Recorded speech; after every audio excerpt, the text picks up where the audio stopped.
Well, Lowell Riggs I am. If you're in the house, so am I.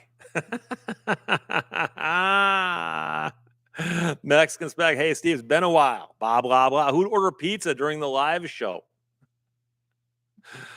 I'll wait till a few more people get back. Although I suspect I'll lose some people and be like, I can't put up with this nonsense.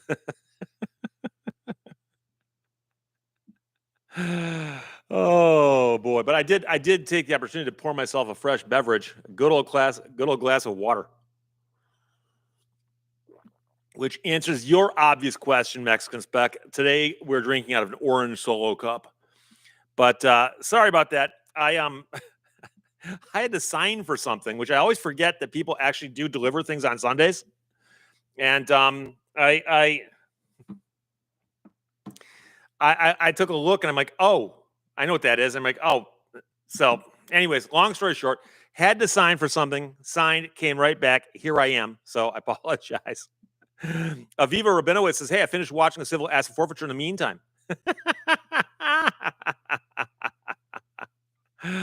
John Zeckerly, hello, Steve. I'm happy that you're back.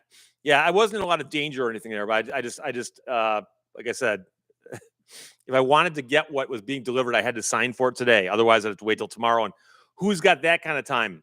So, Boomer, can we sue on the grounds for breach of anticipated jocularity and entertainment? Now, this live stream is as is. It is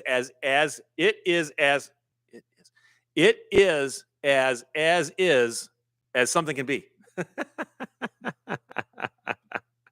Trevor Manow said, "Did you have time to throw in a factory meal?" Almost.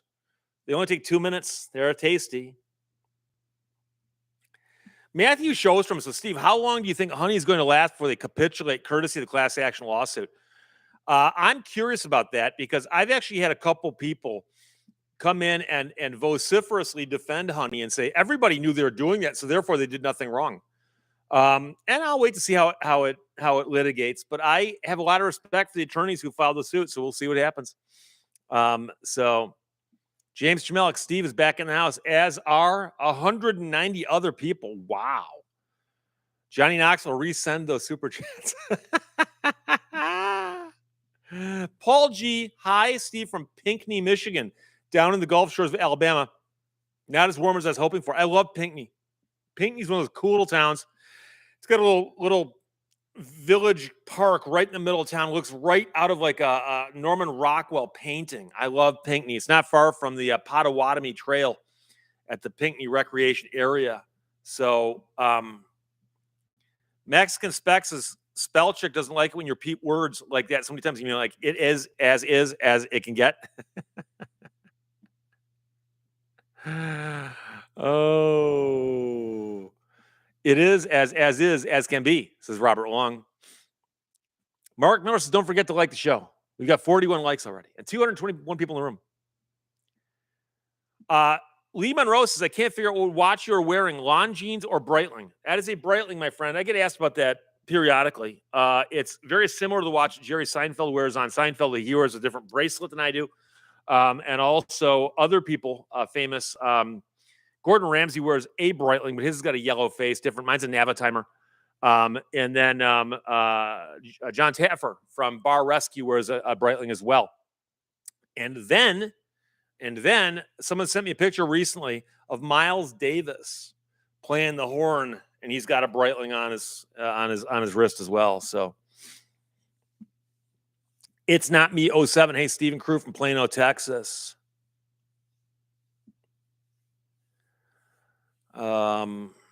Matthew Joseph says the break gave me just enough time to finish lint rolling my dogs off my shirt 17 sheets later.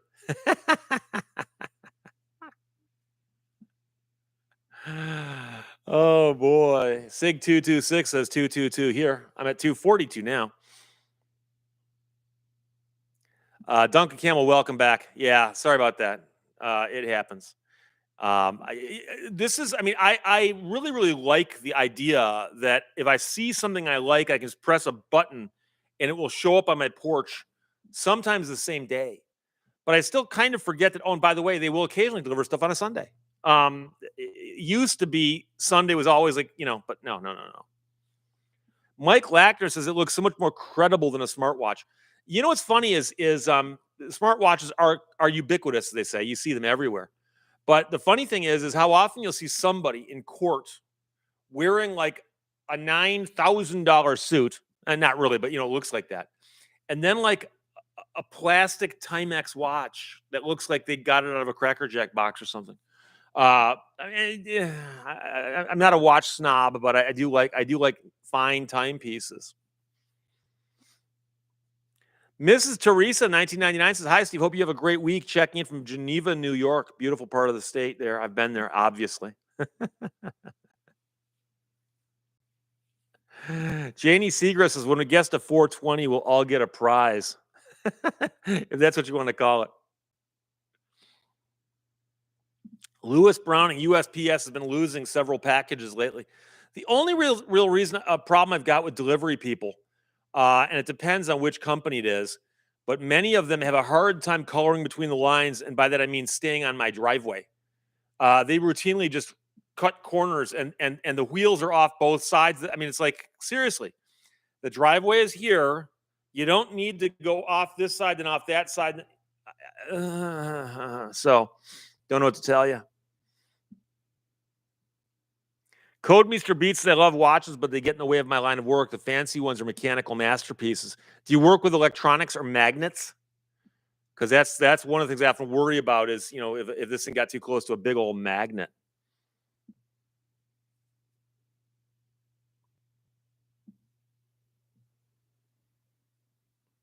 Canadian Robot Lady asks me, "Was there a particular song or songs you enjoyed the most during the Aussie Pink Floyd shows you saw, or just all of them?" Well, I did like a lot of them. I'm mesmerized by their rendition of "Time," because they reproduced that intro perfectly on stage, which is something I never thought anybody could do live that well. I also like their rendition of "Run Like Hell." Excuse me, "Run Like Hell," which is what they end the show with, and that's pretty cool. And then they have another song that they do off of a later album, and I was not that familiar with it until I saw them do it, and now I'm drawing a mental blank on it.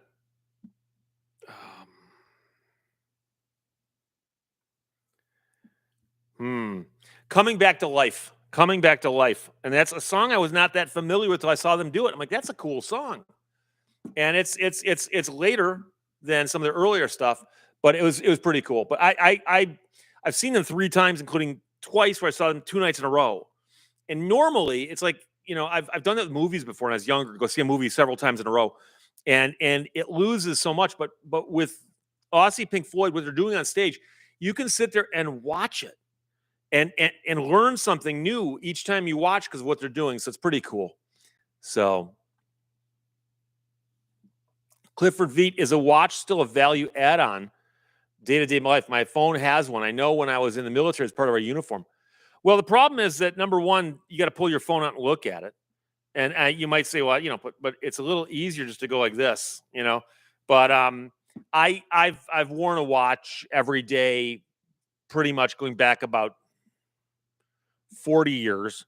And I'll tell you that when I was in law school in undergrad, I ran so much I wore a running watch. And then when I started putting on a suit and a tie every day, I started wearing a non-running watch. And no, it's not a watch that runners would wear. It ran, but that's different. Oh, Peter Mannix. And we're back. Kramer on the Merv Griffin set.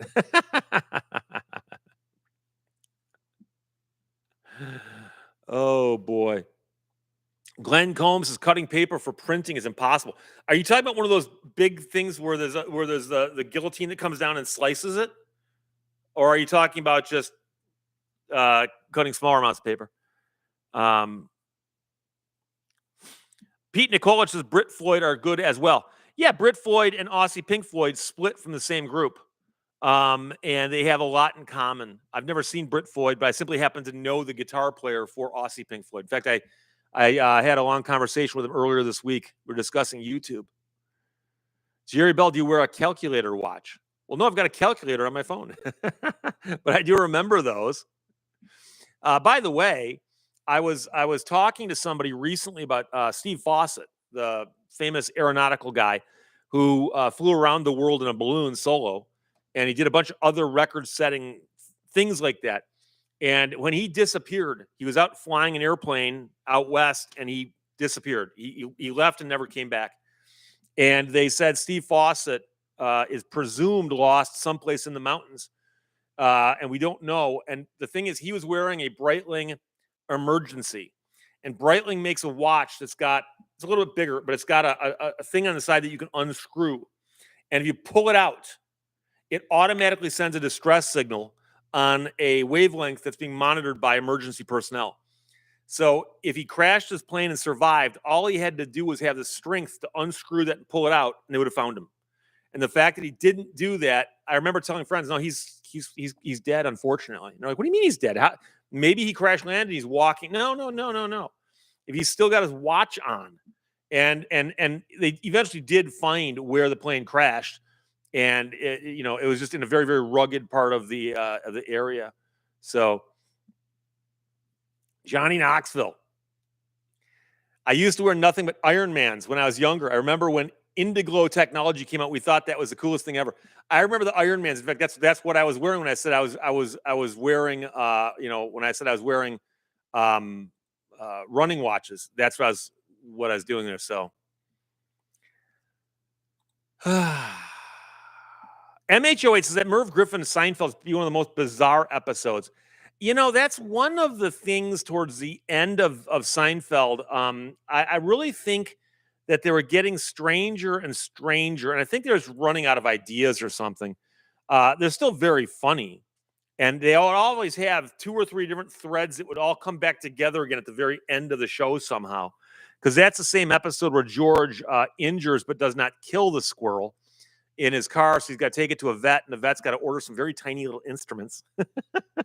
And then, of course, the squirrel, after he sunk all that money into it, gets attacked by a bird brought onto Kramer's set by the guy who's going, "Wait, are we on TV or not? What is this?" Glenn Combs, a 40-inch cutter. There you go. David K says, longtime viewer, do you have any neighbors over in Macomb County? Because I had a neighbor named Lehto. Yes, there's several other Lehtos in the area. In fact, there's a Lehto from Macomb County named Neil Lehto, who is an attorney who I've spoken to, but not related to me.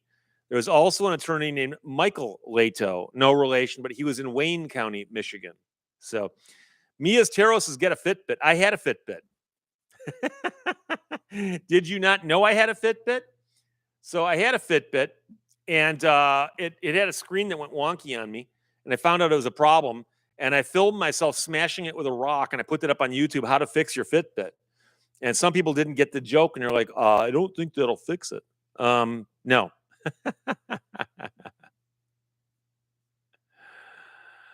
Oh, Scott Dolotowski. My wife has a Honda Pilot. It's had its share of recalls and now falls into the list of being investigated. Do you think she can claim lemon law on it?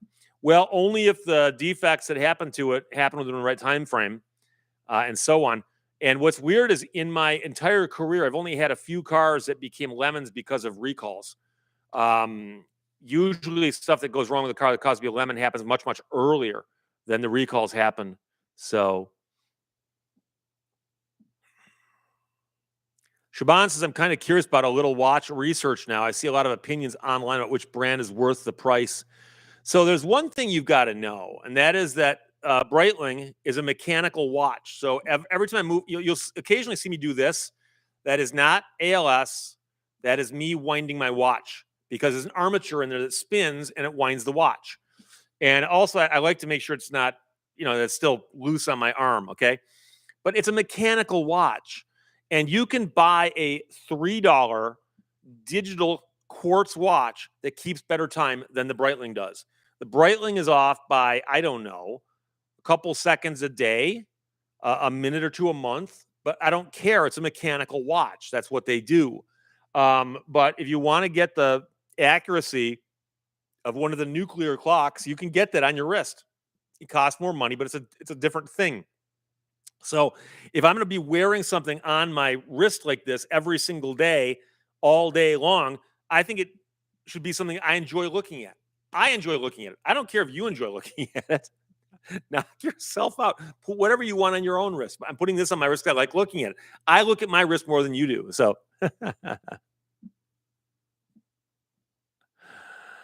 oh boy. Rob Strecker Lurch says, "Hey Steve, I love how you explain the law in your videos." Well, thank you very much. I appreciate that. And I assume Lurch, is that a reference to the Addams Family? You rang. Fat Blue ALS. Yeah, Lou Gehrig's disease. Because it's an old joke on my channel. Sorry. That guy, is your watch a wristwatch or an arm watch? Well, it's on my wrist, isn't it? So, or am I missing a joke? I'm not sure. Mia's Tarot says it's not Mio 7. I have a broken. I save a. Should I start again? Mia's Tarot says too. It's not Mio 7. I save broken electrics so I can batch them on bad days and save my newer stuff. Chuck Whitehead, when a manufacturer buys back a car, do they give full value or Kelley Blue Book? They based on what you paid for the car minus a mileage offset. If they paid you Kelley Blue Book, they'd be making out really, really well. And it wouldn't be fair. MH08 says lurch or lunch. I thought it said lurch, but I could be wrong.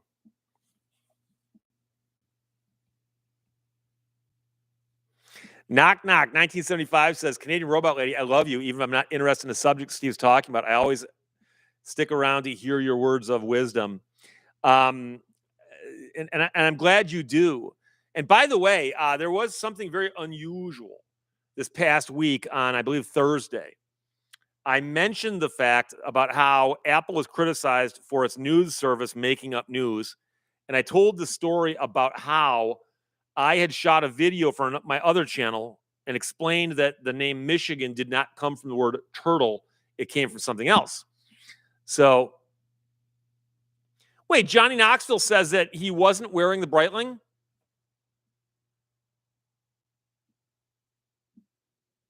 This ruins everything I thought of that man. Why wouldn't he be wearing it when he's out flying in unfamiliar territory? So I've got to, it turns out I was right, but for all the wrong reasons. I feel bad now. Okay. So I've got to stop telling that story. And I mentioned I shot a video explaining where the word Michigan came from. And I said I shot the videos on my other channel. And when I was telling the story, I jokingly said, no, it's not from the name of a turtle. Like, here, Michigan, here, Michigan. And I clipped one of the here, Michigans out, and I put it after the outro. So the Canadian Robot Lady said, thank you for listening to Lehto's Law. She said her piece, and then there was my voice going, here, Michigan, here, Michigan. I got one email from somebody who said, Steve, I think there was something there. And I said, did you listen to it? As a joke. But yeah, things that are out of place often do just appear to be out of place. Bob Bong is checking in from Niles, which is where he belongs, so he's not out of place. Clarence Wiles, today I went to look at a Charger, brand new 2023, still available. I saw a thing where Stellantis sold a brand new Dodge Viper in 2024. They had one apparently out there still on someone's books as a brand new car, and it got sold as a new car. So you got to like that. Taco Cat, how about a book about Steve Fawcett? I'm surprised they haven't written one. Somebody could.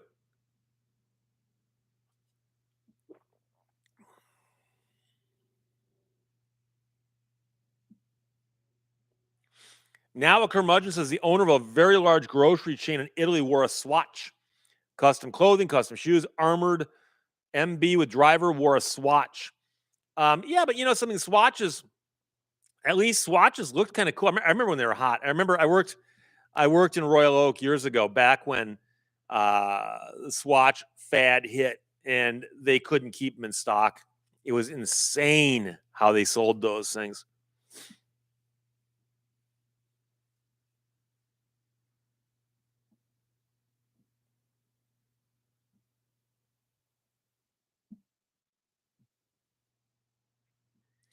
Borden says, did the Vault channel change its name to the second channel? Loved the Vault idea.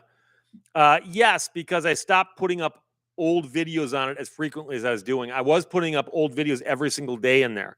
And almost every single day, people go, oh, dude, you're talking about something that happened 5 years ago. What's wrong with you? Or,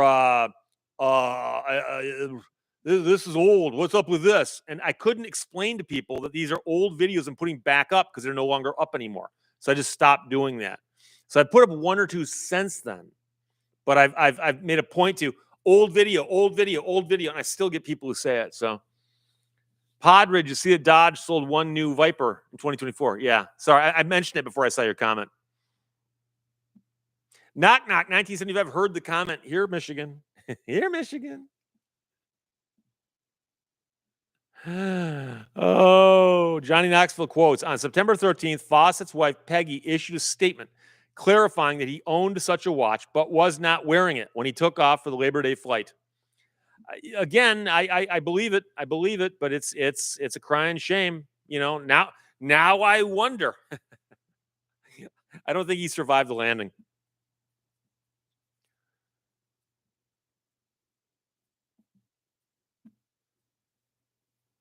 It's not me. 07 says as long as the in-service date is 2024 and it's not the model year. That's always a question because I believe that vehicle would be out of warranty if it went off of the model year. So Johnny Knoxville's got a Swatch collection. There you go. James Chamelix is the actor who played Lurch. Ted, someone will come up with it. In the Addams Family, also played Thing at times. He also did the voiceover in The Incredible Hulk. Yeah, remember that Thing was played by itself, according to the credits. But the Addams Family is great. Drunk dog artwork. My sister would wear 3 to 5 Swatch watches. When I went and took the LSAT, maybe I took a time to test, and the watch I was wearing beeped if you started and stopped it. And so I borrowed a watch from somebody that didn't beep when you started and stopped it because you were allowed to wear a watch so long as it didn't beep. Ted Cassidy, thank you. Image Joe Cray at 6226 and Mindbend. And so I was wearing 2 watches one day because I didn't want to lose the other watch. And I walked into a place and a friend of mine said, what are you doing? And he thought like I was going to start wearing multiple watches. I said, oh, I'm just wearing a extra watch because I borrowed it from somebody. I didn't want to forget it. I'm going to take it off and give it back to them as soon as I see them. And my friend said that he had fought in the military or had friends who fought in the military in a different country, not American. And they would often take trophies off people that they encountered on the other side. And if they were wearing a watch, they'd take it off. They'd wear the watches to indicate how many trophies they had taken. And he said, and I saw that, and the first thought I had was that you'd taken it off somebody. I'm like, dude, we're not at war. But interesting story, so thank you. Hey, somebody points out we just crossed 420. We're not 433, but Janie Seagrass says it's prize time. John Sablex says, don't tick off Bill Bixby.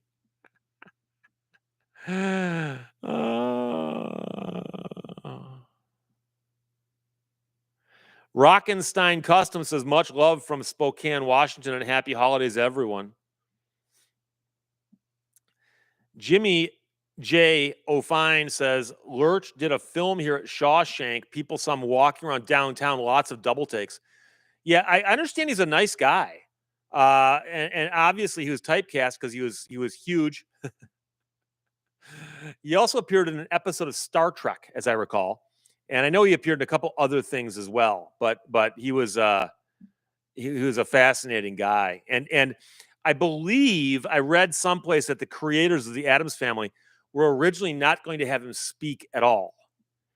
And they say ad-libbed Urang, and they thought it was so funny. They're like, okay, we're going to let him speak. And it was basically that and that noise he'd make where he disagreed with something. Oh.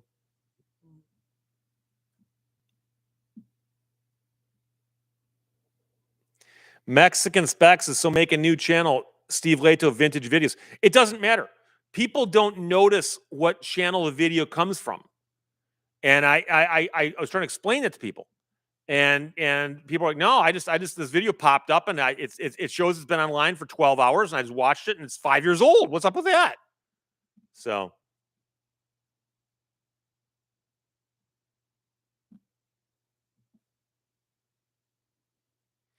Doc Death says he did voices for animation as a great singer.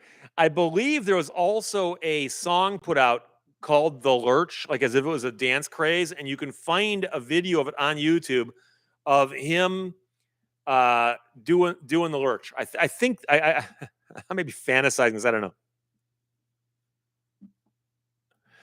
Jeremy Fergus, would you happen to have a good trivia question for the chat?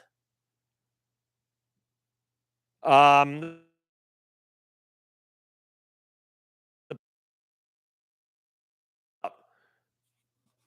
don't know if I want to have.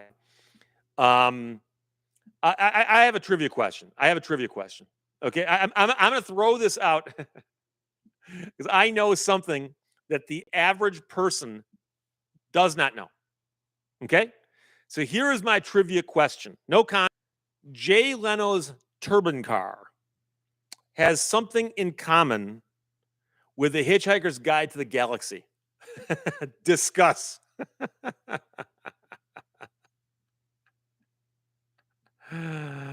Oh boy. D. Wood wasn't Ted Cassidy in Butch Cassidy and the Sundance Kid. Well, if he had been, his nickname would have been Butch, right? Craig Garbett says Lurch or Jaws. Vote now.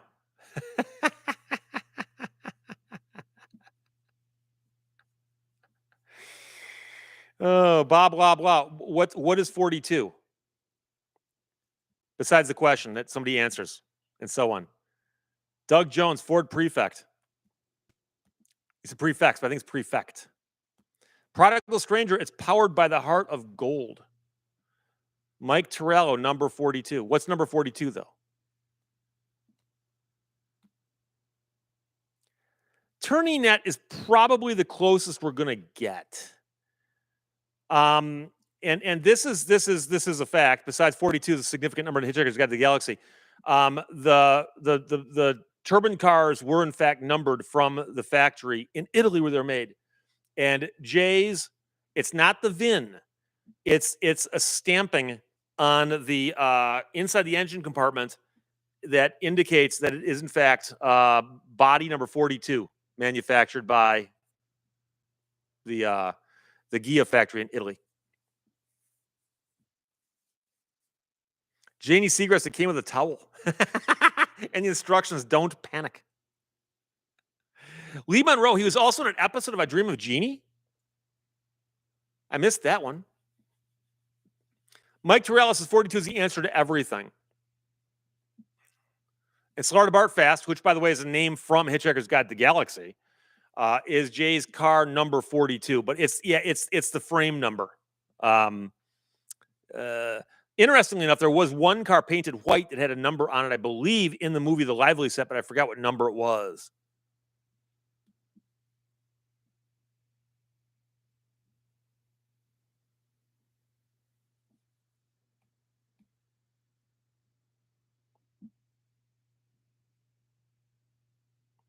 Blazer 02 LS, Ghia made a lot of body designs. Well, they actually, they handmade bodies. That's what they were. That's one of the things they did. They made a lot of the show cars, especially for Chrysler.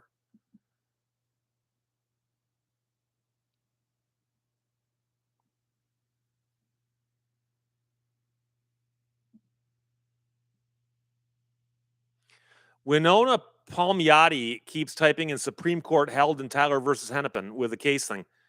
I'm not sure why you're doing that because that's not a question, and it appears to be a sentence fragment. Mexican Spec, does Jay's car have a VIN? Yes, it does.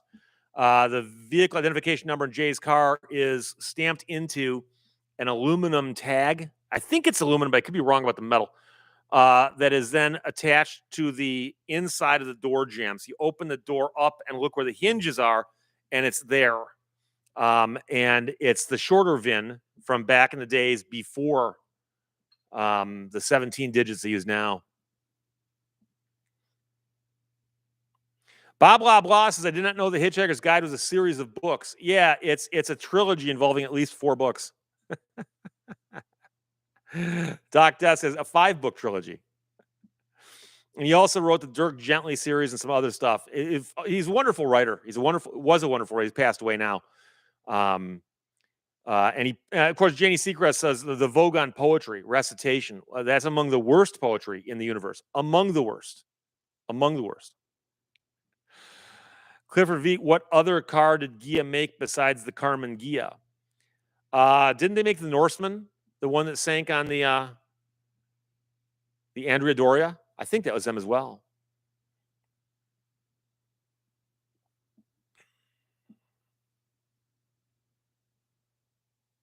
Doc Death says it's a steel tag that details every option found in all Chryslers. I'm not talking about the under hood tag. I'm talking about the tag that's in the door jamb.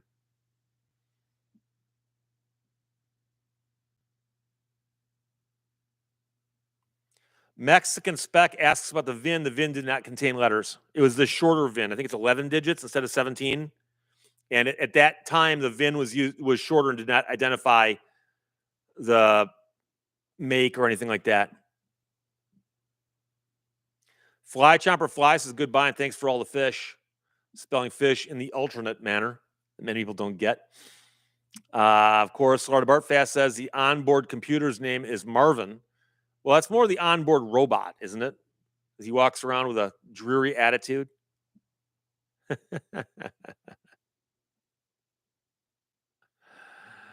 Oh. Chamelik James says Florida Bartfast was supposed to be a meaningless word that wasn't important. There's a bunch of misspelled words. I'm not sure what you're getting at. I was under the impression that Florida Bartfast was supposed to be a name that when the guy said it, he was kind of like sorry to have to say it because he knew it sounded kind of, But it's been so long since I've read the books, number one, but I've also listened to the radio plays. I've also listened to the radio plays that were re-released. I've also read the annotated radio play manuscripts. And then I've also read a lot of his own commentary on this stuff. And he does explain a lot of it. Some of it he doesn't explain. And some of it he's clearly joking about. So it's hard to say.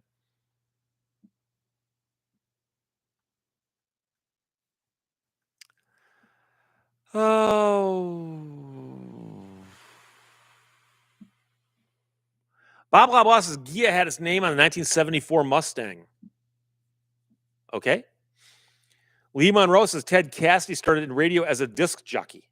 I believe that. The guy had a great voice. I mean, he had a voice. He absolutely all day long and twice on Sunday. As long as he had a semi-interesting personality, he could have stayed in radio and probably become a huge deal. But obviously, I'd rather be in Hollywood than in radio. So Alan fans, hey Steve, we listen to your YouTube videos all the time. I appreciate that. Reiner Man says every time you say blah blah blah, I think it's blah blah blah. Well, I think that's the joke. Cody Prime, our turbine cars louder than normal cars. Not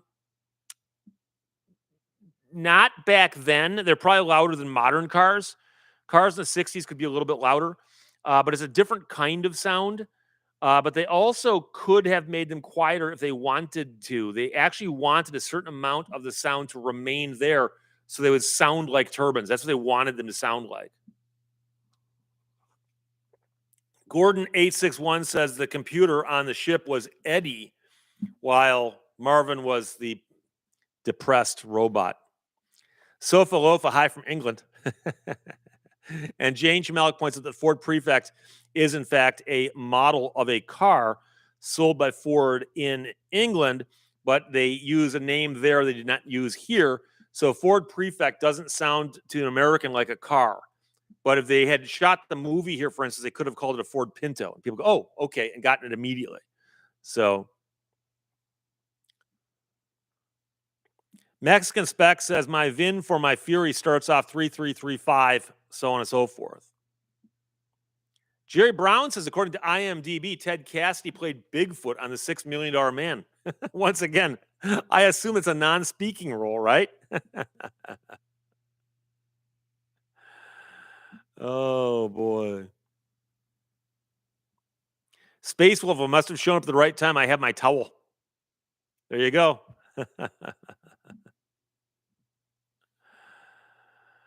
Oh boy.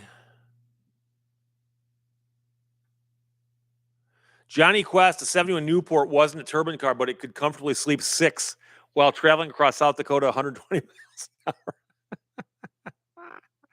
And I assume it needed more distance to stop than an aircraft carrier. So,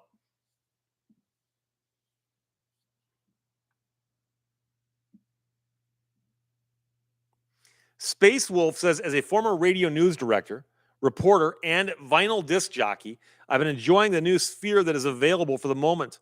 Well, I likewise was a former vinyl disc jockey as well as a news reader and talk show host. I was never a news director. The most I ever did was read news that people handed to me or that I'd ripped off the AP wire, rip and read as we called it. So, Burning Sensations points out that the petunia, as it fell towards the surface, said, "Oh no, not again."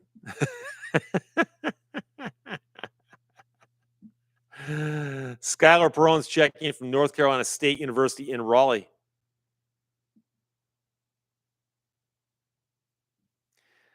Jimmy J. O'Fine, Lurch Mania. Yeah, Clifford Veet talks about Jay Leno has told a story about a car that got too close to him when he's driving his turbine motorcycle. And it's a motorcycle built by MTT. And it's an insanely fast bike. But that thing's got a much shorter exhaust because it has to. It's a motorcycle. And he said a car came right up behind him and left a portion of its plastic fascia too close to his tailpipe and melted it just a little bit. John Sablex says, "Speak up, please." Are you having a hard time hearing me?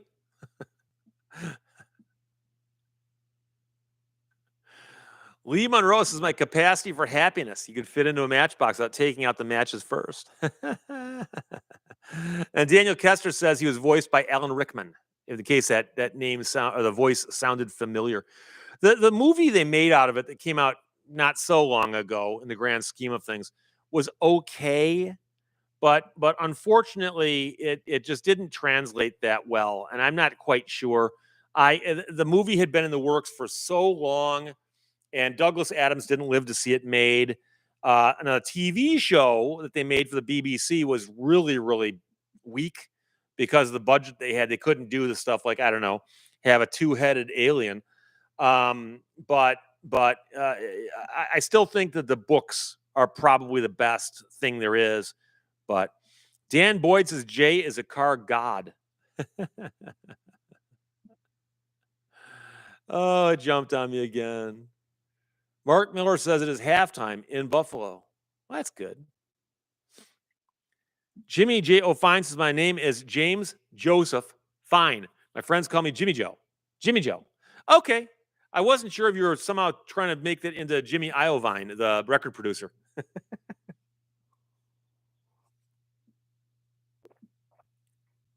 Andy, good day. Why don't they use attorneys for jurors? If that's my rephrasing of your question. Attorneys get called for jury duty. I've been called before. I've never served. I've only been voir dired once. Some people don't like the idea of having an attorney be on their jury, but I know juries that have had attorneys on them. I know attorneys who've served on jury duty. I had a professor in law school who served jury duty just right before I met him, and he was angry because he's on the jury and they didn't vote for him to be foreman, which was more a reflection on his personality. Trust me. But I.R. Reese says Dirk Gently was a fun read, and it was. Dirk Gently's holistic detective agency, The Long Dark Tea Time of the Soul, one of the greatest titles of all time. Sofa Lofus is at least with a turbine bike, your legs don't get cold in the winter. That's quite true. And of course, the bike will do like over 200 miles an hour, which will give you frostbite any time of the year.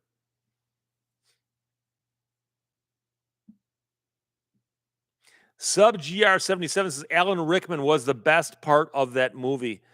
Actually, I'd probably agree with you on that. I didn't like the way they took care of the two-headed alien and how he had the other head down here so they could actually cheat by not having it in every scene. So I don't know. Janie Seagrass says, I don't think sci-fi translates well without the author. Well, there's a lot of books that don't translate well because the voice of the author is so important, and the voice of Douglas Adams in The Hitchhiker is very, very important. And it's kind of like there's other books out there. Bright Lights, Big City by Jay McInerney is a fabulous book. The movie with Michael J. Fox is actually pretty good, but it's nowhere near as good as the book because you can't translate the voice. And perhaps a better example is Cold Mountain. If you saw the movie Cold Mountain but didn't read the book, you're probably thinking, what's so important? Why is this such a And the book it's simply the way the guy wrote. He had such a distinct voice, and you couldn't translate that into the movie. It just didn't work. It did not work, and it became this Civil War movie. It's kind of like, oh, okay, sure, why not? And it just didn't work. So, David Persons, do you know how many cars Jay Leno actually has? It's over 200. I've not asked him recently, but it's over 200. And he also has, I believe, over 200 bikes. But he's also got a bunch that are projects and in baskets, and I'm not sure if he counts those. So, Dave Beddoes, I'm waiting for Lemon Law Bible, the movie. Sure, why not? If they made a movie out of Battleship. Did they do Shoots and Ladders yet? I actually know a guy who works in Hollywood. Okay, and he's made some very, very important things. And I asked him what he's working on lately, and he goes, right now we're buying up the rights to games and pitching them to Hollywood. And I jokingly said, like Rubik's Cube, the movie. And he goes, yeah, but not about the guy who invented the thing, but about like we'll make a story around the cube. I'm like, oh boy. Melissa Thompson, do you recommend lawyers for cases you don't specialize in? And do other lawyers send you business? Yes and yes. But I mean, here's the problem I get. I get people who will contact me and say, Steve, I'm in Idaho. Do you know somebody who does unemployment law here? I'm like, no, I don't. I'm sorry. There's 49 other states, and I know very few attorneys outside of my realm of Michigan, except I know some lemon law attorneys. So if you need a lemon law attorney in Pennsylvania or Florida or California, I can hook you up with somebody. But other stuff, no. In Michigan, however, if you call me and say, Steve, I got hurt in a car accident, or, I know attorneys in Michigan because I've been here for 33 years practicing law. I'm in my 34th year right now. But I get too many calls from people who say, Steve, I'm in Texas. Do you know somebody who does probate law in Texas? I don't even know any attorneys in Texas. None. Sorry, I can't help you. So I feel bad because I can't help people out like that. But I do know that other attorneys do send cases to me because they know what I handle. So Dimebag Coins, Fahrenheit 451. They did make a movie out of that. And I seem to recall the movie was, again, not quite as good as the book. Mia's Tarot says he's got a good fleet manager. Jay Leno, he's got a crew of people working with him. Image Joe Cray, Jay keeps them all registered. Oh, it's better than that. They're all plated. They're all insured. And if you walk through his garage, the ones that aren't being used on a daily basis are all on trickle charges, assuming they have batteries. Some of them don't. But I remember walking along going, wow, you must buy your trickle chargers in bulk.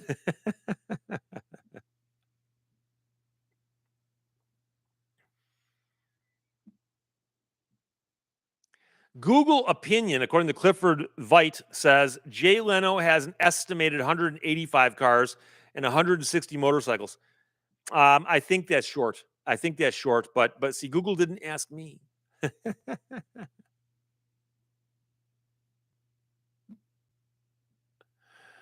Oh.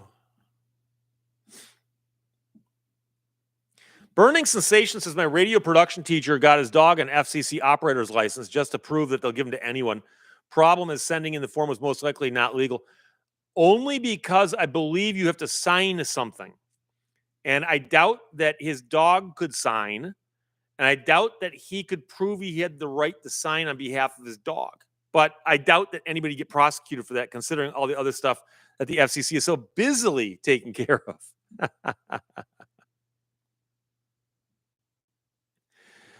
Relantius says, seeing a lot more YouTube lawyers advertising on their channels. Did something change?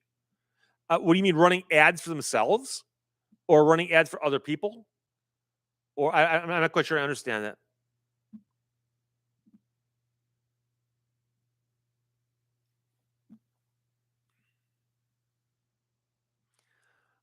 Somebody has mentioned Zaphod Beeblebrox, and of course, that is the nickname or the name of the two-headed alien, one of the major characters in Hitchhiker's Guide to the Galaxy.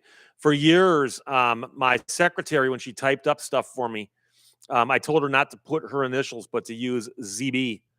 So you'd see SL/ZB, and if people ask me, I say, yeah, that's the person who typed it up. Nobody ever asked. Zaphod Beeblebrox.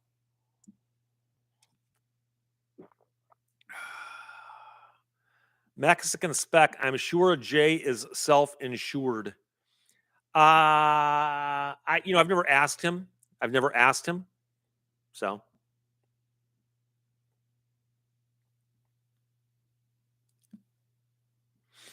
Skylar Perone says, for my intro to criminal law class, I'm required to observe federal court, but I was turned away because of my laptop. Am I allowed to just bring a notepad and pen? Well, no, they'll let you in with a notepad and pen. They probably do not allow electronics in the courtroom without special permission of the judge for a variety of reasons, not the least of which is your laptop might have a camera on it. And they don't like people coming into courts with cameras because you could then theoretically film the jurors and so on. But you can check the federal court website or call and speak to somebody, and they'll tell you what you're allowed to bring in. But I mean, there's still some courts where you can't bring phones into the building. So, but yeah, it's going to vary from court to court. They'll have a local rule on that. Mia's Tarot says, I manage about 180 cars, so they must be doing a good job for Jay. Well, yeah, and especially because each of the cars is different. He's got steam cars, turbine cars, regular gas engine cars, all kinds of wacky stuff out there. IRRI, the Steve Lehto movie, The Adventures of a Legendary Michigan Lawyer. They would never make such a movie. There's other legendary lawyers out there in Michigan. Mexican Spec will be right back. Just should we wait or should we?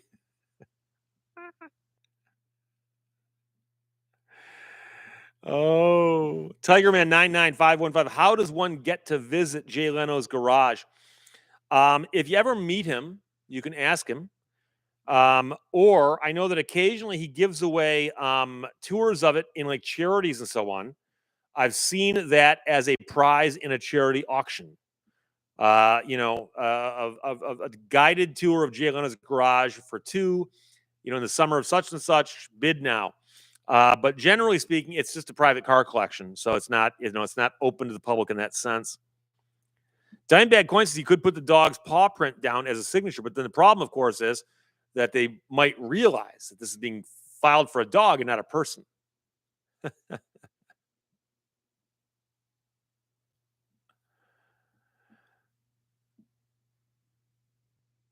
Jerry Brown says the dog gave him authority to sign for him, so it was a dog signature.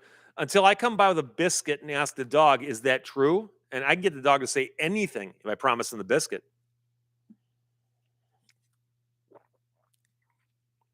Mia's Tarot says they're worried about people writing and transcribing. No, they're not. You can write all day long in court. They're worried primarily about people recording it surreptitiously, especially with respect to the jurors. And jurors serve on some very sensitive cases and don't want their pictures out there. Hey, look, here's a picture of a guy in the jury.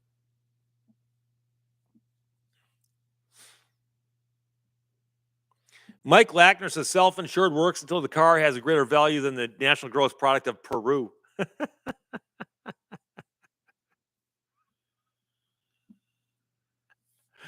Rick Foley, is metric or U.S. standard better? Ready? Go. Believe it or not, it would have made sense for America to go metric back when everyone else did, which we didn't do. And now it's become a thing. And so, of course, Calling it U.S. standard is actually a little misleading because it actually came from the British. Feet and yards and so on. But of course, you can watch the skit on Saturday Night Live where General Washington is addressing what we're fighting for. If you want to get a final answer on this, there's also a great book out there called "The Measure of All Things." The Measure of All Things, a wonderful book about the creation of the metric system and so on. And so then I also realized I meant to mention this earlier, and I'm going to mention it now. That a very good friend of mine, his name is Brian Parker. He's an attorney who's licensed in Michigan and in Florida. And he specializes in debt collection. So if somebody's being sued for debt they don't owe, or somebody's doing something improper in their collection of a debt, he'll go after the debt collector on your behalf. And he's one of the, there's not a lot of people who do this, but he's one of the people who does it. And he just posted on YouTube a video. It's a slice, it's a 2-hour slice of him taking a deposition of an attorney that he's suing. And the attorney's not comfortable.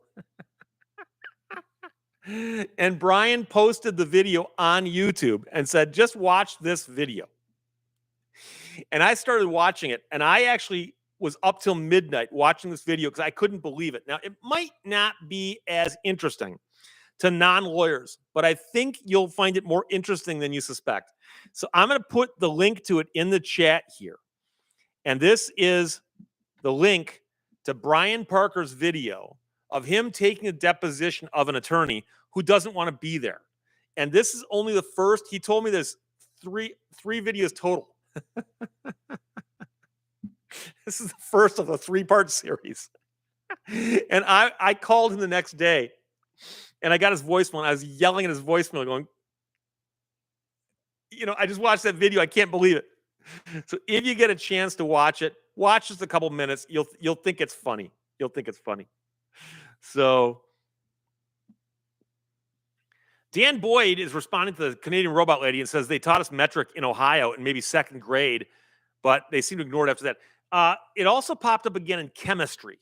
If you took chemistry, because most chemistry classes are taught with things being measured in metric as opposed to, take a pinch of that and a 1/4 ounce of that and mix it together and see what happens.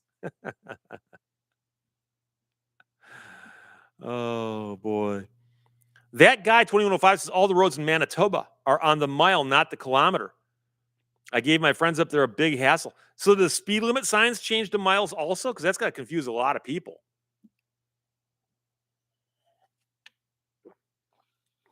Mike Torello, favorite Steve video.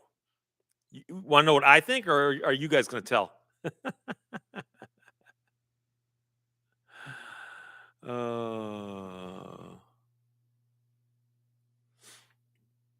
Yeah, MH08, that's how you cook.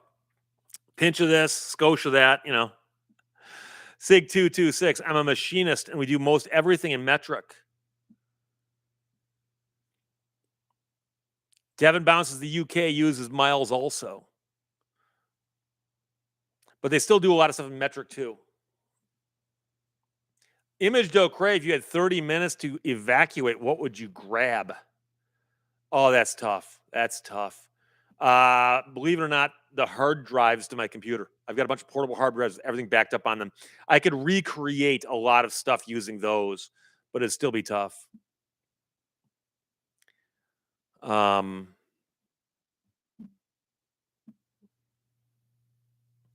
Tigerman 99515 says another great book is by David Sobel about the guy who solved longitude. Really, I've not seen that. I'll have to check that out.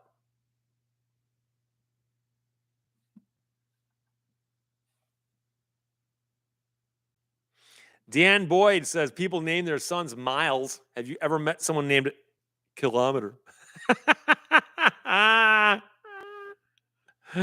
Jeremy Fergus, the auto industry is all metric. Yeah, that angers a lot of mechanics too. What's the one you always lose? The 10 millimeter. The scary part is when you're looking at a car and you're not quite sure which it is, and you got to put like 3 different wrenches on it. So,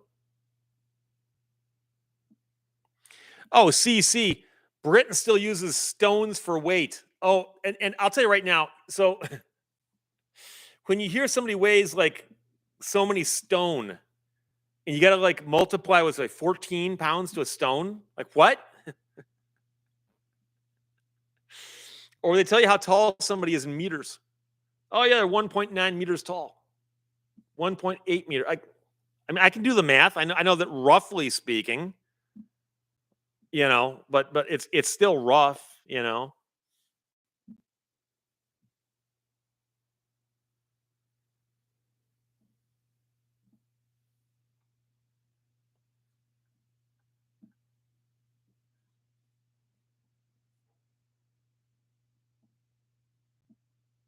Josh Holman says the U.S. did it right by converting to metric when needed for international commerce, but leaving the customary system in place here. There's never a need to convert wholesale.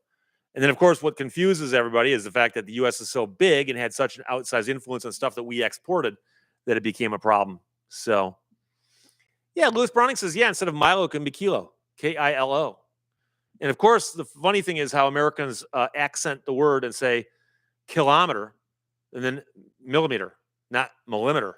Not sure why they do that, but okay.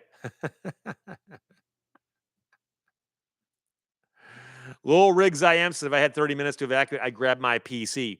Well, that's what I'm getting at. I've got portable hard drives that are just as good. Mr. Taken Time says if someone is using your examples of your work online to sell the same product, is that legal? A couple of different questions you're asking there. One of which is what you are, what they're taking of yours, is it trademarked or copyrighted or protected in any way? And then, of course, if the people buy something from that person and they're buying it based on your example but getting something else, they've been defrauded. So there you go. John Zablak, a metric stone. Would a metric stone be 10 pounds? Not 10 pounds. Be 5 kilograms. MH08 says everything on my 1990 Buick was 10 millimeters. Everything? What was great was when they invented their own screw heads. So they had things like, the Torx nut. You had to get that special Torx screwdriver. Stupid. DL Jones just watched your most recent video and it's totally money laundering. You know what's funny is, I did not come up with that. It's just I've had people say that to me, and the more you think about it, the more it is. The local police take your money, give it to the feds. The feds slice a little off and then give it back to them. And the question is, why did you give it to the feds now? Well, so you can say we didn't take it from you, we got it from the feds. Well, who'd they get it from? They got it from you. And you took it from us. And it's like if you caught somebody who broke into your house and took your stuff and handed it to somebody else and goes, well, you can't go after us now. Go after them.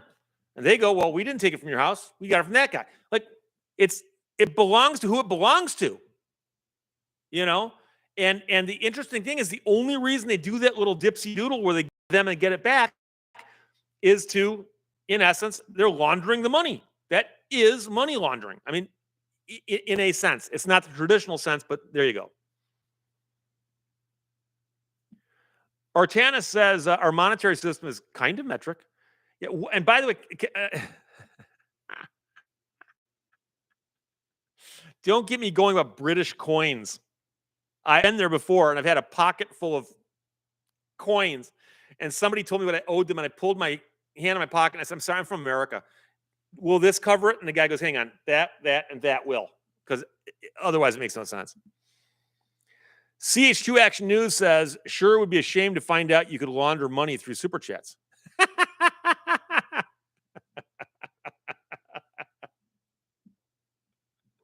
Send it my way. I'll launder it all day long.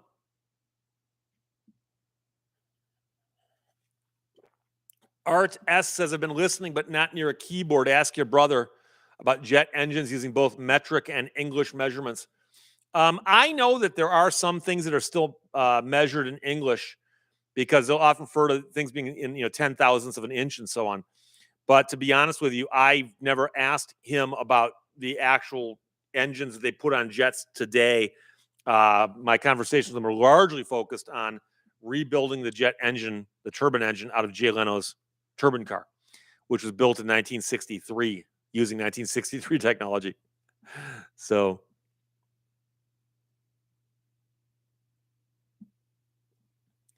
Mr. Taken Time says, Mr. Lehto, pictures of my bathroom remodel, and they've used it online saying that they do bathroom remodeling with no other examples of their own work.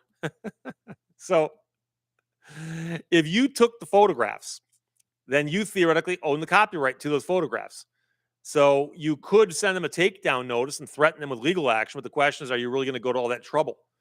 And then likewise, people who hire them could say, hey, I discovered you used someone else's examples, but there you go.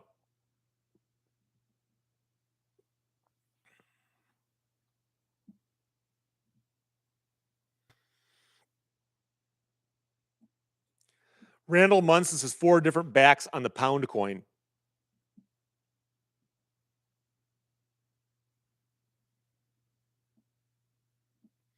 Shaban says, I was like, what do I pay with on a bus in Ireland?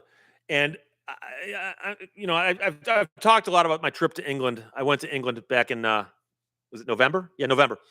And I traveled on the tube, the subway, the trains, and I did not ride any of the buses. But you can get these cards, and they sell them for tourists. It's called an Oyster card, and you buy it before you go there. You load money onto it. And then every place you go where it would take money or something, you just tap the card and it lets you do what you need to do and it deducts some money. So it turns out that the most money I spent over there was probably just traveling around like that, but I never had to handle it. So I didn't get to the situation where I'm trying to make change. And I went into a couple stores and used uh, used plastic there also. So I actually got some money converted in case I needed cash. I tipped a couple people in cash, but I didn't handle a lot of money on this particular trip. So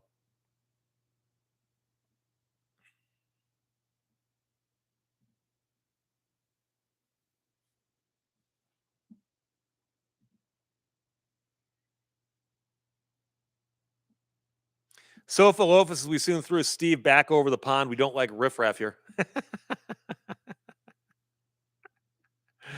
Hey, you should like me. I spend a lot of time talking you guys up. I meet people who've never been to England. I'm like, you really got to go. And they're like, what? What do they got over there? Trust me. There's a lot of cool stuff there. A lot of cool stuff there.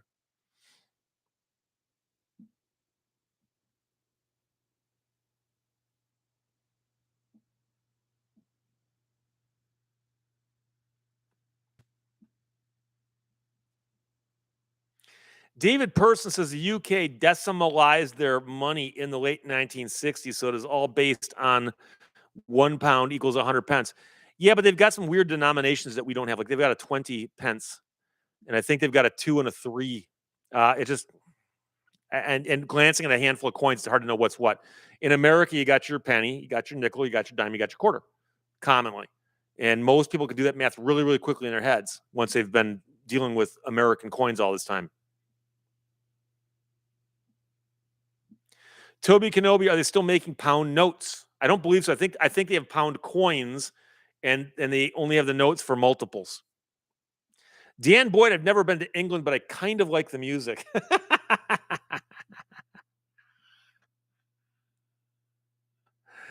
Oh boy. Mr. Taken Time says, thank you. Thank you. And I thank you. And you're welcome. Thank you very much. I appreciate that. Pa Rump Michael, you do a video about the commutation of Michael Conahan, the kids for cash judge. I probably want to do a whole video on it. I find it disgusting.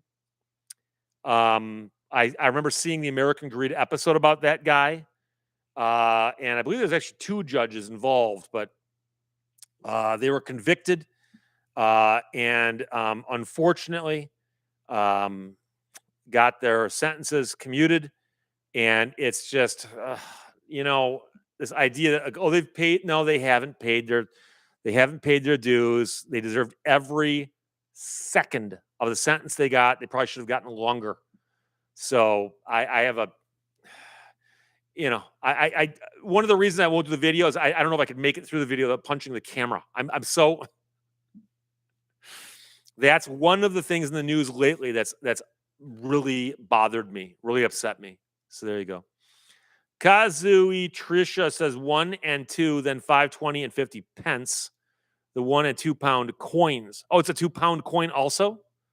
Okay. Don't forget Canada's got the loony and the toonie for some odd reason. Miss Tarot, they've got great shopping in England. Oh yeah. I've made it over to Harrods and wandered around there a bit. In fact, the only thing about it, Harrods, is candy. They've got a candy section. That was unbelievable. I'm like, most everything here I can see it buying anywhere else, but the candy appears to be worth it. So in Australia, Sean asks, do they use the pound or the dollars? They use Australian dollars, I believe. And there are some people in here who are Australians. So they can answer that if I'm incorrect.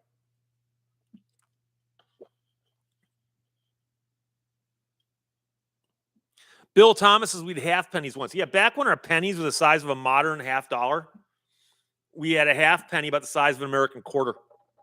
Give or take. But I found a bunch of large pennies with my metal detector. I found 4 of them in Michigan. It's very unusual. And I found a half penny once. It's so worn you can barely tell what it is. Barely. But can you imagine handing somebody a penny and getting change?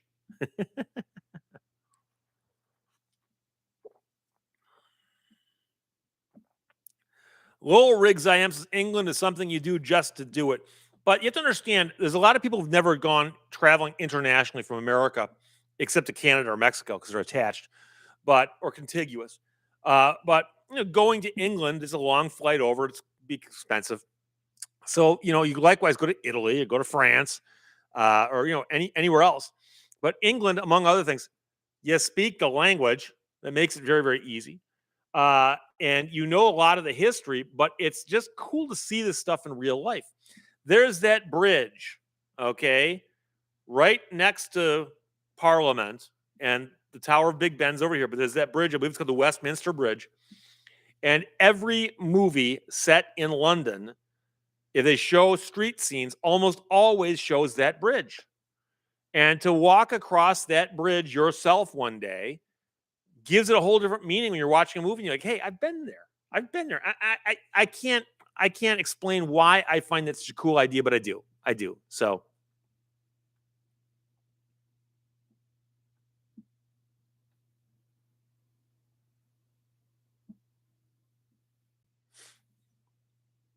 Dan Boyd, that confounded bridge.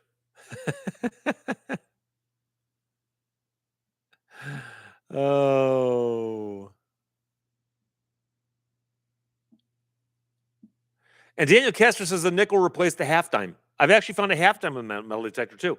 It was right around shortly after the Civil War when they stopped making half dimes. They made silver nickels, or not silver nickels, but 5-cent nickels.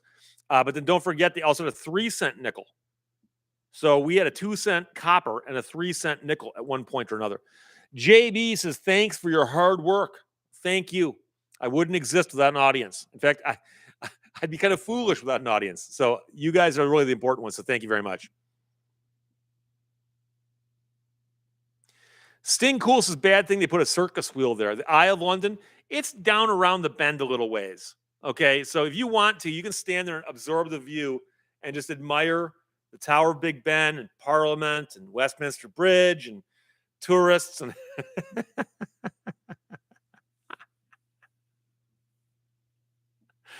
Charles Widmore says, I always figured that England was so small that no matter where they filmed, that bridge was always in the shot. The funny thing is, there's other bridges they do that for also. There's a couple of famous bridges in New York City that you always see them shoot the shot of the guy driving into the city with, there's other places that do that too.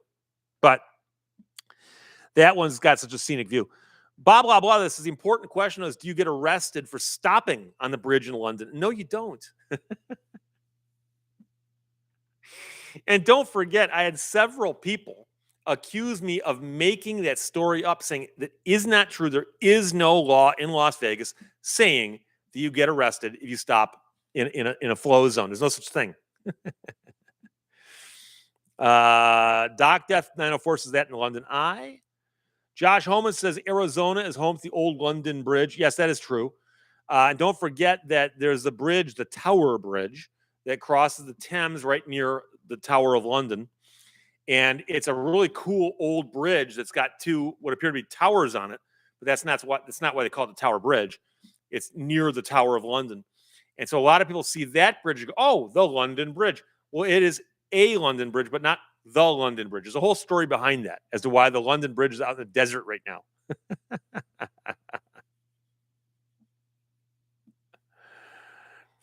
Lee Marone says, I lived in England. I opened the first Chili's there. It's always fun to be walking through a town like London. You come around the corners of McDonald's, Starbucks, Chili's, whatever. Oh, boy.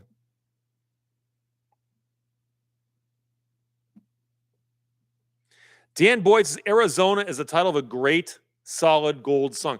It's also the name of a band that's been around a little bit more recently than that. But yeah, very familiar.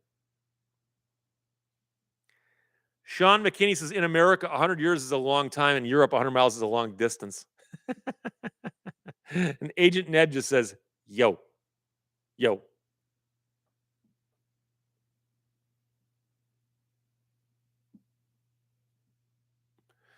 Art S says the Tower Bridge is newer than the Brooklyn Bridge. Yeah, they look to be about the same age. That doesn't surprise me. Lee Marone says the Eye is by Waterloo Station. And I believe Waterloo Station, is it the one called out in one of the Jason Bourne movies? Which I like those movies very much. Henry Perez says there's no such person as Steve Lehto. He made him up too. Who made him up? Me? Oh, that guy, 2105. Isn't the London Bridge falling down? Not anymore. Not anymore.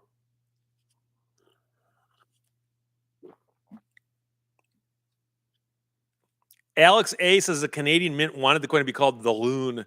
Or for whatever reason, it generally became called a loony. The mint was not a moose. You can't change what people are going to do en masse. Standard deviation. I had fish and chips and actual newspaper in London. I've had fish and chips in London, but never out of a newspaper. But I know that's the old school way of doing it. Carl's Corner, Steve Lehto doing overtime. Yeah, we're going to run over a few minutes. I took a quick break in the middle. There was an interlude. There was an intermission at one point during this show. Mrs. Teresa, 1999 says, thank you, Steve, for all your videos. You cheer me up. Well, I'm glad. Clifford Veet says, does London still have the Doctor Who style telephone boxes? Yes and no. You walk around and you see them, but I don't think they work. I think they left a few up for just tourists to take pictures of, but many of them have been abused very badly. And I remember years and years and years ago that you could go into one of those boxes and it had a keyboard on it. You could send emails through the phone before smartphones were a thing. But Valerie Ann says Arizona by Paul Revere and the Raiders. Lee Marone says, funny you mentioned Starbucks. My wife was the one that rolled out Starbucks in the UK when they bought the company she worked for called Seattle Coffee Company. John O. Johnson says the Bourne books were another story ruined by the movie. Really? I'd never read the books, but I liked the movies. And quite frankly, there was an original Bourne Identity movie shot back in the 60s, maybe, that was horrible. And now it might just be that they updated the storytelling in the Bourne movies, but they also changed one of the major plot points is that in the Bourne movies, you as the viewer get to know pretty soon who's chasing him. You might not know why, but you know who it is. And in the books, I don't believe you know who it is. So I can understand that being a little bit more mysterious, but I like the movies. But again, I haven't read the books. I appreciate that. Manitoba Misanthrope says the newsprint is for added flavor and minerals.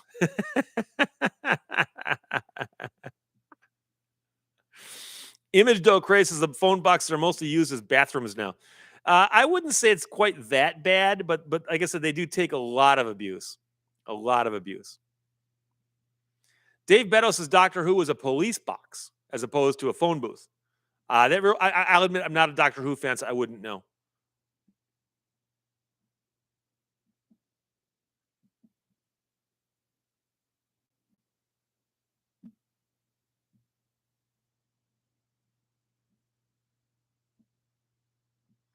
Bill Thomas, did the artist Banksy abuse one of the phone boxes? Or is that? I'm not sure if Banksy ever painted on a phone box. I don't remember ever seeing that. I know he did a lot of buildings and walls and stuff. Ram 50 V8 says he's scrolling through Facebook and got a pop up of a British phone box while we were talking. And it probably is not a coincidence. It probably is something that told it, oh, here's what you want to see.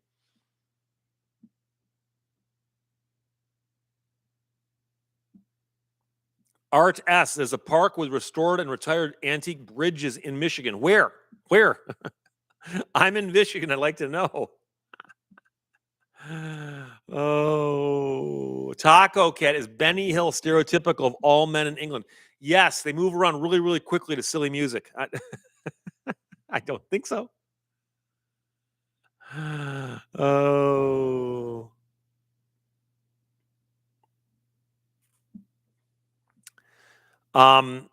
Unks says, I wish banks could abuse my barn. You know, it's interesting because I've seen situations where he painted something, somebody came by and cut it out because it's valuable. Bob La La, do you have any opinions on no more fact checking on Facebook? I think it's funny because for the longest time I saw people complaining about how they were being um, edited and censored by Facebook. And it's all you ever heard being they're censoring me, they're censoring me. And as soon as he announces no more fact checking, they're like, oh, so now they're not. One man's editing and fact checking is another man's censorship. Okay, you can't complain about them both. Pick one.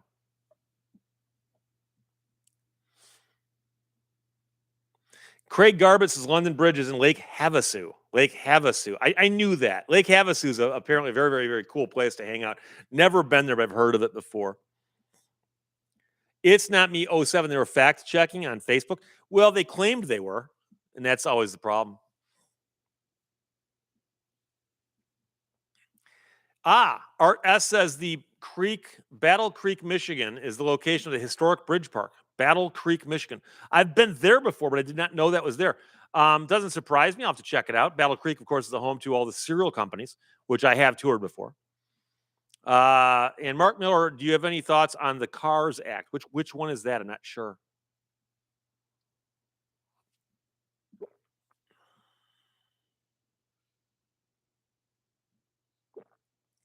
Erie says Benny Hill is where he first got to see women's breasts first. And what's funny is that in America, it was shown on oftentimes on PBS, and they could get away with that on PBS. Mr. Black Omega, did you ever get the footrest for your chair? No. I gotta follow up on that. MH08, is Facebook still a thing? Yes and no. Facebook is basically where people who just found out about the internet go to post urban legends. And they say things like, hey, warning, there's people at the mall who will sneak up to you and use chloroform on you in broad daylight. And it's always a cut and paste thing. And it's something that was debunked like in 1994. But you know, they just got on Facebook last week and they think it's important to do this. So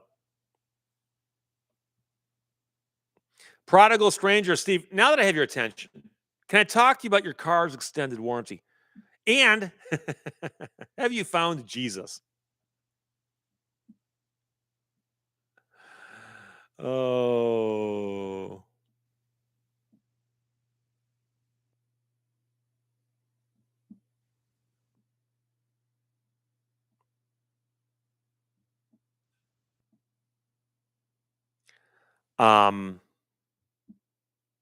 Somebody mentions the Cars. I think they're riffing on the Cars Act. I had tickets to see the Cars back in 1981 and couldn't go.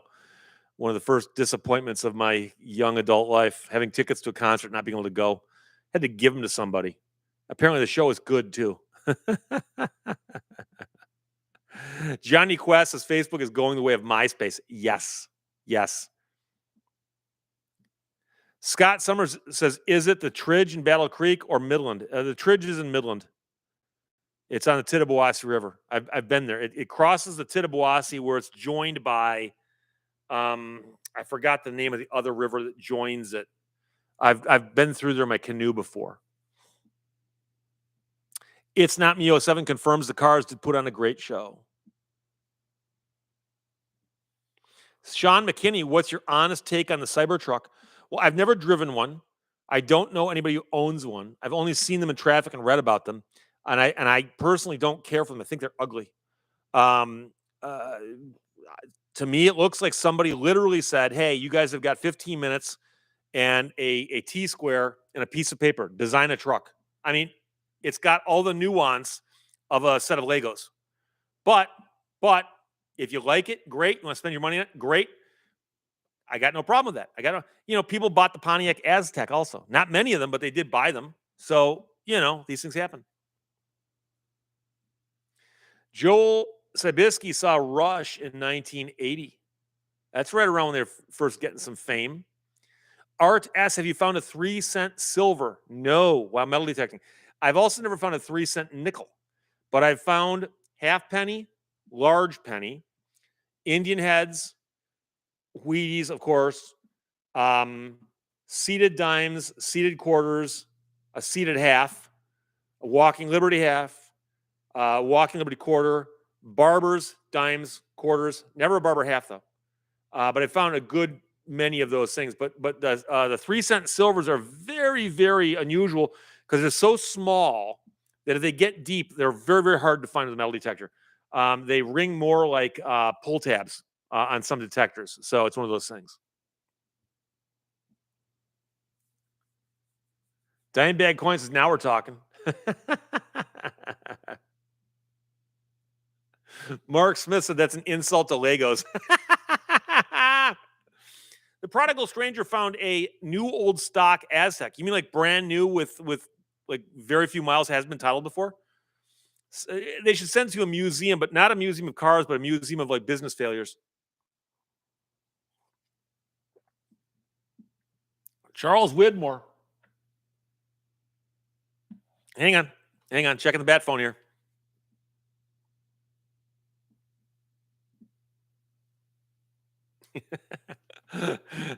Canadian Robot Lady says goodbye to me because I missed it when she said goodbye here. I apologize.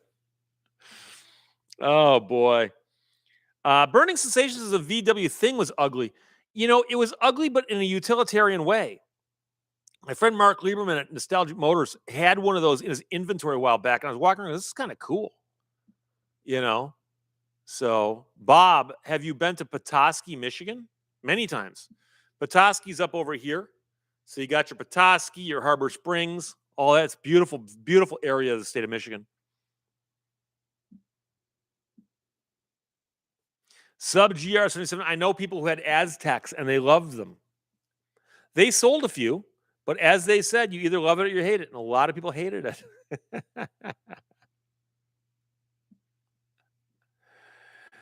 Mr. Black Omega 1. Oh, Black Omega 1? Let me know if you want tickets for Australian Pink Floyd for late May in SoCal. I'm going to see them in Michigan. They're playing in Michigan. They're playing in Canada. I'll probably go see them there also. But I appreciate the offer. Thank you very much.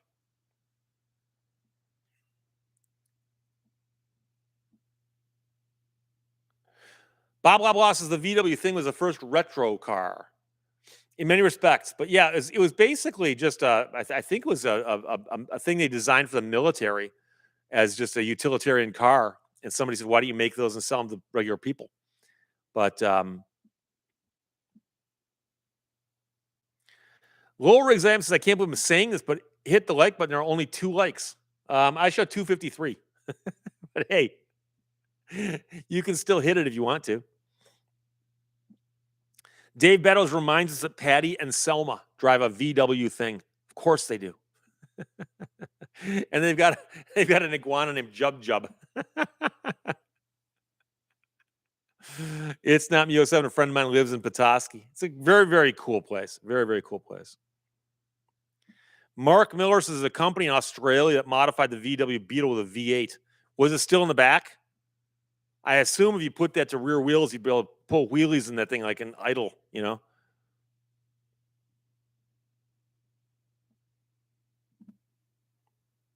DePaul says the thing was designed from a German army staff car. Yeah, I mean, you watch World War II footage, you often see a car that looks a lot like a VW thing driving around. So, Clifford Veet, speaking of Canada, have you ever tried the scenic train ride across Canada? No, I've not. There's also one that goes up from the, I think, Ontario area up north and back in the wintertime. It's supposed to be very cool. I've not done that either, but I'd really like to. Sig 226, yeah, the Kubel wagon.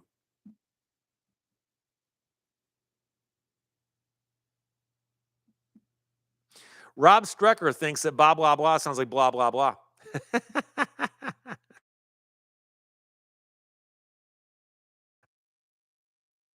84 have the tickets up. I saw them in 1991 at a show at the Palace in Michigan, which no longer is there. And they recorded that and they released a live album based on a 2-night stand there. And I saw one of the nights. Very, very cool. Toby Kenobi says, I hope Aussie Pink Floyd comes to Florida. I'm sure they will. Check their website. They're posting dates right now for the upcoming year. And Ilpo Weckland says, hi from Finland. Hey, how are you? Good to see you. Unfortunately, I'm about to finish because we've now gone over. Where's my timer? Hour and a half in this segment, so we're running long.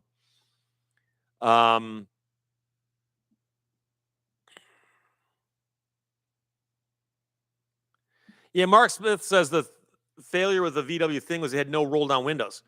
Well, yeah, no, it was exposed the elements. It was very utilitarian, but it was not very terribly useful in many parts of America. So, anyway, Big Coppa says this extra time is killing me. So there you go. I'm going to wrap it up now. Sorry about the break in the 2 live streams. 2 live streams versus 2 live crew. I'll see you guys next weekend. And until then, behave yourself. Watch my main channel. Bye-bye.